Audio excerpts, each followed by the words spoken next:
The high cost of gas, the high cost of food, the high cost of rent, cars, rental cars, used cars, insurance, healthcare, taxes, and every other thing. I, nor anybody else, should be working 60 plus hours a week and not be able to live. I'm down to. We were younger.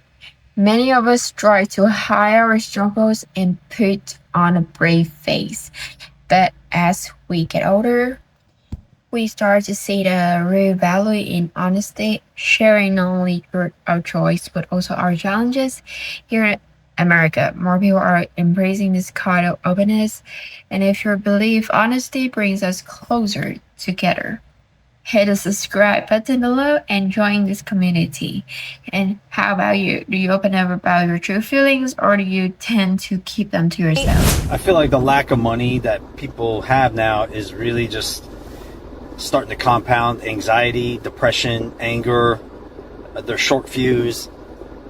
People are just getting, it's even worse to me this year than it was last year, but fuses are getting shorter. You see people that any kind of issue comes up, whether they're in a store, just anywhere, people are just automatically, they're getting the shakes, they're getting angrier faster. People are not having the amount of patience they used to have. It really comes down to emotional intelligence, and people are not able to manage this anymore. And I'm starting to see people break. I see people constantly all day, and it just seems like it's starting to just kind of compound. I don't know where this is going to go. Bills are not getting cheaper. Nobody's getting paid more money. Matter of fact, companies out there are quietly reducing things like perks, benefits, bonuses. So in a way, you're actually making less money probably than you might have made in the last several years. And at the same time, everything just continues to go up. The aggregate numbers, I bet everything put together, you're probably almost double your expenses that you were before COVID. If you add up every single bill you have. I just don't know where this goes. People just people are not making eye contact with you out in public. Less and less people are smiling. People just seem on edge. They seem agitated. They're just in their own world. And it's like everybody's got their brain on a hyperactive thing, about stress, about money. And man, the lack of money is just going to break people. Money doesn't buy happiness, but money buys your peace. It buys options. It buys your ability to survive and to enjoy the things around you. And if you ain't got no money, well, everything else around you crumbles. And man, I don't know, man. But people are just getting less and less pleasant to be around, and they're just getting more agitated. I don't know if this is happening to anybody else in America, but it's getting pretty annoying with me. So I had a phone plan that I started about 1.5 years ago. It was about $115 a month. A little overpriced for a single line, but sure. I was willing to pay it. Come 1.5 years later, they're trying to charge me $167 a month for the rest of the contract. They don't specify why, they just, it's extra service fees. I'm sorry. $47 more in service fees a month I have to pay? That makes no. And then I literally go to my auto insurance, which was quoted to me when I first started the policy, which was a 6-month policy, at $311. $311. It's way overpriced, but I drive an Audi, so what the ever. I guess I'll pay the $300 a month for insurance. Then I go back to my policy, and they're telling me I owe $374 a month for the remaining 3 months. Extra accrued service fees. My storage unit used to be $97 a month for my stuff. It is now $145. They raised the price on the contract and on the agreement that I made with the company. This is the same with the insurance company. This is the same with the phone plan company that I'm putting this video on. When are we gonna get sick and tired of corporate America taking our money? I'm getting real sick and tired of this. This isn't even like a political view on left or right side or anything like that. I'm sick of America stealing from its citizens. I'm sick of corporate billion-dollar conglomerate oligarchies that continue to throw little fees and fines on us like we owe it, like we have to force ourselves to pay because they contractually keep us in a contract. It's getting old. How did my bills go up over $400 in the past month from accrued fees? They can't even specify why those fees were raised. We need to hold these people accountable. These CEOs, CFOs, these owners of these corporate businesses, billion-dollar wallets packed. All these rich, horrible people where it's like, well, they earned it fair and square. Yeah, by people over and ripping people off with accrued fees, fines, and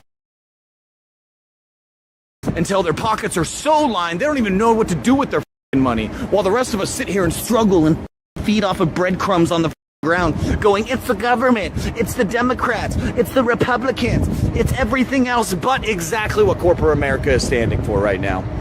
They don't give a about us citizens. They only give a about their company, and they just want to sit there money hungry, just shoveling their face full of our money.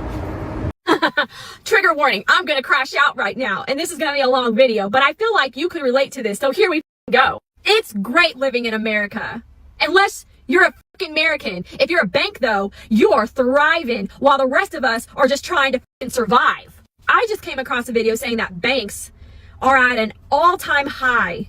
Like, their expectations have blown through the roof of what their profit margins were gonna be. You wanna know why? They are thriving because America is starving to live. At least 95% of Americans right now are literally surviving off credit cards, off loans in general. And banks are eating that shit up over the high interest rates. We're fighting for our lives over here. You want to know what the American dream is like? Let me tell you. Every day I wake up hoping today is the last day on earth. I'm tired of it here. The American household, on average, is $80,000 in debt. And that's just credit cards and like auto loans. Maybe even some student loans thrown in there. But that's not even including your mortgage. That's just credit card debt. And right now, banks are eating that interest rate up while we're all surviving. You mean to tell me that the average American goes to their mind-sucking job, works 8 to 12 hours to have everything deducted, have nothing left to live on, and we're forced to put food on the table by using credit cards? Okay. Picture this, right? You go to college. You get yourself in hundreds of thousands of student loan debt. You are one of the 5% of college graduates to get your job in the field you got your degree in, right? You get everything garnished from your wages because the increase on living and everything around you has gone up, but your pay has stayed the same. But then you also get taxes taken out. We get taxed just to breathe, people. We get taxed on owning shit. We get taxed on working. We get taxed on just living, okay? Then you got health insurance. That's a joke and a whole video within itself. But basically, the average American pays anywhere between $300 and $1,000 a month for health insurance. Basically, you're paying just to say, I have health insurance. But then when you go to use health insurance, you have co-pays and deductibles, and they don't cover nothing until you've met your deductible. What do you mean? Why am I paying you $1,000 a month to have health insurance when I'm still paying more just to use it? I digress. Then you have everything like retirement, 401 taken out. Okay, great. You're going to work 30 to 40 years of your prime so that when you get to retirement age, we're going to give you monthly stipends back just so you can afford to live without a job. Meanwhile, like 80% of senior citizens that are retired now are working at Lowe's at the age of 87 because they can't survive just on their retirement. That's just a prime example. We're all struggling to keep our heads above water because we don't earn enough money. After everything gets taken out, we are now forced to pay super high interest rates on everything we own. Even stuff that's paid off, we're still paying interest on. How does that make any sense? But you're sitting there, the American family, the average American family is no longer middle class. You're either poor or rich. The rich is making money off the poor because the poor can't afford to have 2 jobs, full-time jobs, and still be able to take care of their families and have enough money at the end of the day to put food on the table. Hence why we are forced to live on credit card debt. And y'all are just going to keep jacking up the prices that we're never going to be able to afford to pay off. Because unfortunately, Dave Ramsey, the average American person has nothing left after their paychecks come in and they pay their bills and they buy groceries. They have nothing left to save. So you're sitting there with $20 to your name for 2 weeks until the next payday. And that's if you're lucky. There's some people that are in the red right now. They are working their asses off and they can't even pay all their bills on time. And they're trying to decide, do you want to keep the light on this month or the water? No, living is just a luxury. I can't afford to put braces on my kids right now. That's a luxury. Going out to eat, that's a luxury. Hey, what's up, America? I'm going to be real with you here because I see no future for people in America. After seeing the high cost of homes nationwide, the high cost of gas, the high cost of food, the high cost of rent, cars, rental cars, used cars, insurance, healthcare, taxes, and every other thing, how is anybody in this country supposed to prosper that's not already wealthy? Could someone tell me that? The pulling yourself up by your bootstraps argument is and over. It doesn't work now. You have average home prices of $512,000. Grocery prices are almost 100% more since 4 years ago. Same with rent, same with mortgages, same with used cars, same with new cars. Taxes are slightly lower, and I do mean slightly. Wages are slightly up, but no way in hell will that meet the requirements. I just saw a story about a nurse with a $75,000 salary a year and an 808 credit score denied for getting a home. Zero student loan debt too. So debtless, making 75 grand a year with an over 800 credit score, not good enough for a house. So what are we doing here? What's the end goal? Starvation? Death? What's going on here? No matter what you do, no matter how you spend the finances,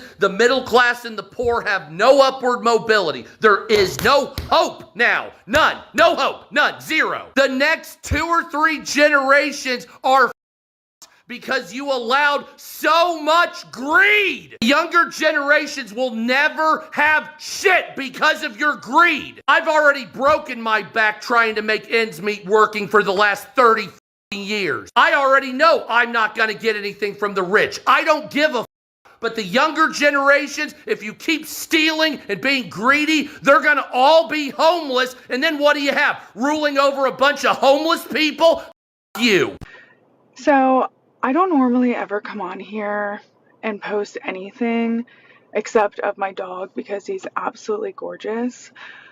But I am extremely frustrated being a full-time employed person living in Florida and not being able to afford to live. I have spent my whole day off trying to find a, more affordable place to live because I can't afford $1,300 a month in rent and then a $650 car note and then $300 in insurance and then you got utilities and it's just it's either I eat or I pay my bills, and then even then it's like, okay, well, which bill's gonna be late this month? And I'm so sick of it. Like all these apartment complexes and realtors and even private renters, so hard, and I mean that with everything in me. I nor anybody else should be working 60 plus hours a week and not be able to live. I'm about to crash the out. I don't know. Maybe it's just me. Maybe it's just me losing my mind. I don't know. But I'm about to lose my shit because I just can't take it. I am so livid right now. Hear me out. Health insurance in America is a joke. So I'm being evicted from my apartment. Yeah, let's talk about it. So I live in a part of Florida. I mean, Florida itself is disgusting, but I live in one of the worst parts of Florida. And there's nothing here. And for the past year, I have financially struggled to the point of mental insanity. I have been stealing my groceries. I have been basically stealing anything I can just so I can survive. I'm like a little squirrel. And the stress from the financial instability has made my bipolar symptoms come back up. Oh no. So now they want me to medication. I didn't need to take medication for 4 years, but now I need medication. So I'm getting in my car. I'm driving to my mom. And we're gonna live out of our cars, we're gonna camp, we're gonna save as much money as we can, we're gonna get vans. I'm done living in this system. I will forage for my own food if I have to. I'll kill animal if I have to. I'm done being part of this rat race. This society is not normal. This isn't normal. Okay? I just saw a video of a girl being like, how are we going to do this, like, for the rest of our lives? And I just have to say, low-key, I feel like a lot of young people right now in the workforce, I see comments all the time that are like, I'm betting on the world to end. It's like, yeah, me too. Like, how up of a economy, of a society, of a country are we living in right now that your young people, your new to the workforce young people, are basically like, we basically have like ideations because we don't want to do this forever. There's no reward for our work anymore. What's the reward? Like, oh, you get to go to sleep at night. In today's economy, actually tough economy, what's kept my family afloat is living frugally and staying debt-free. We cut back on eating out, cook at home, skip the pricey subscriptions, and look for used items instead of buying new. For entertainment, we turn to simple joys like walks, working outside, community events, or catching a movie at a cheaper times. Most importantly, we check every dollar going in and out so nothing slips by unnoticed. I used to be a big spender, but learning to change has given us peace of mind. If I could make that shift, so you can also. And tell me, what about you? What's the money saving tips that helped you the most? Can you share with us? And that is the end of our video today. And as always, see you in the next one.